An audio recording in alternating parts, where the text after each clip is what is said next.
Hey everyone, hello.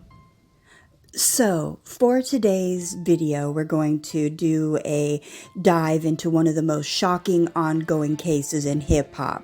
I don't know if I could say that word on YouTube. We'll call it the unaliving for hire charges against Chicago rapper Lil Durk. We'll explore the timeline, the federal allegations, and his legal team's latest motion to dismiss, and what this means for Durk's career, freedom, and legacy. Let's start with how we got here. So, on October 17th, 2024, U.S. Marshals in Florida arrested Lil Durk near Miami International Airport. He was booked into the Broward County Jail on the charges, and at nearly the same time, federal authorities in Los Angeles indicted 5 members of Durk's collective, Only the Family, or OTF. And according to prosecutors, the group conspired to unalive Havana, Georgia rapper Quando Rondo.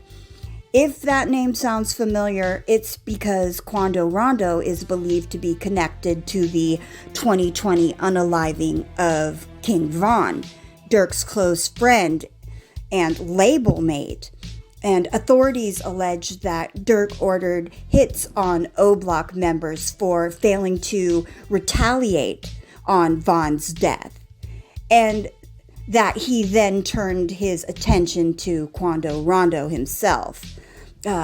Federal prosecutors claim Lil Durk used coded messages, money promises, and potential music deals through OTF to incentivize the hit.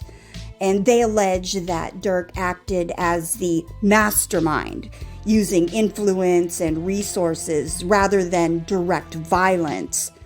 Now, according to the indictment, Durk supposedly directed co-conspirators to fly to Los Angeles, track and stalk Quando Rondo, attempt to unalive him by gunfire, and procure weapons and equipment to do so. But here's the key issue. Durk's legal team says the government can't prove any of that actually happens under his direction. Fast forward to this week, October 6, 2025, and the case takes a major turn. According to All Hip Hop, Durk's lawyers have filed a motion to dismiss the case, accusing federal prosecutors of withholding evidence and failing to provide essential details. His lead attorney, Drew Findling, issued a powerful statement. While the indictment alleges that the conspirators carried out various acts at the direction of Mr. Banks, flying to Los Angeles, tracking, stalking, and attempting to unalive by gunfire, and procuring the firearms and equipment used to do so, it fails to give any specifics. When, where, how, and to whom did Mr. Banks give these alleged directions? To ensure the basic fairness of this trial, the defense is entitled to know. That's a strong argument. The defense is essentially saying you can't just accuse without evidence. They're demanding to know who received these supposed messages, what coded words were used, and when these communications even happened. Durk's team insists that the federal government's case lacks concrete proof and that without clarity, the trial can't be fair. So they've filed a motion asking the court to either dismiss the charges entirely or force prosecutors to produce full documentation backing up their claims. Here's what makes this situation complex. The feds claim Durk offered lucrative music opportunities and cash bounties as incentives for violence, but they've yet to identify who these alleged offers were made to, what the exact messages said, or when and where any of this communication occurred. Durks' team argues that lack of detail violates his constitutional right to a fair trial and due process. And they're not wrong. In any criminal case, especially at the federal levels, specificity matters. Without timestamps, communications, or witnesses, it's difficult to prove intent or direction. As of now, Little Durk remains in federal custody. A hearing on his motion to dismiss is scheduled for November 18th, 2025, in Los Angeles federal court. Until then, both sides are preparing the prosecution to defend the validity of their indictment and the defense to expose what they call a lack of evidence and overreach.